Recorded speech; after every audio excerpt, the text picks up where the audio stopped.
অভিষেক আছে। আমি কোনো দীর্ঘ বা সংক্ষিপ্ত বক্তব্য রাখবো না। আমি প্রথমেই আপনারা যারা এসছেন বিড়লা প্ল্যানেটোরিয়ামের সামনে এই মহতী সভায়, তাদের অভিনন্দন জানাই। গত 2.5 মাসে আপনাদের বাড়িতে আক্রমণ হয়েছে, আপনারা অনেকে আহত হয়েছেন, আপনাদের উপর ডিম ছোড়া হয়েছে, পাথর ছোড়া হয়েছে, আপনাদের স্ত্রীদের অপমান করা হয়েছে, কিন্তু সব উপেক্ষা করে আপনারা এসছেন।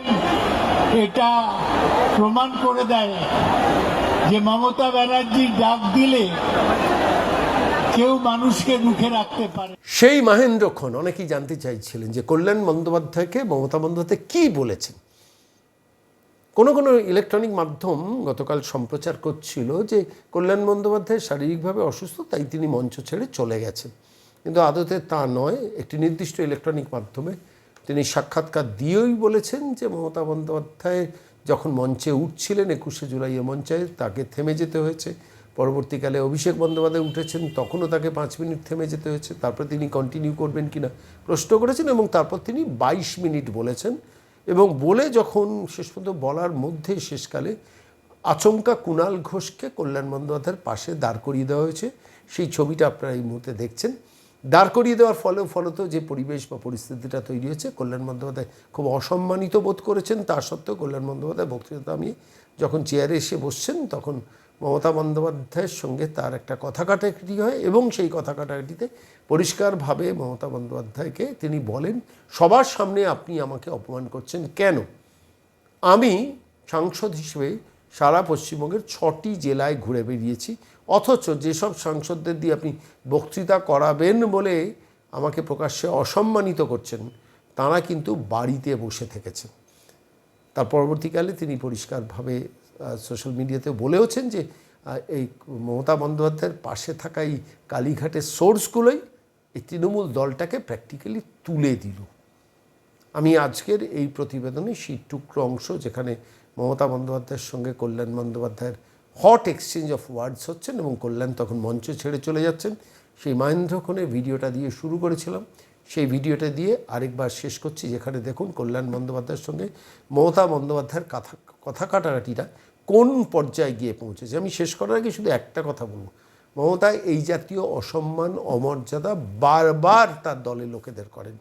কেউ সেটা মেনে নিয়েও দলে মাথা গুঁজে ছিলেন, আবার কেউ কেউ মাথা গুঁজে না থেকে দল ছেড়ে বেরিয়ে এসছেন।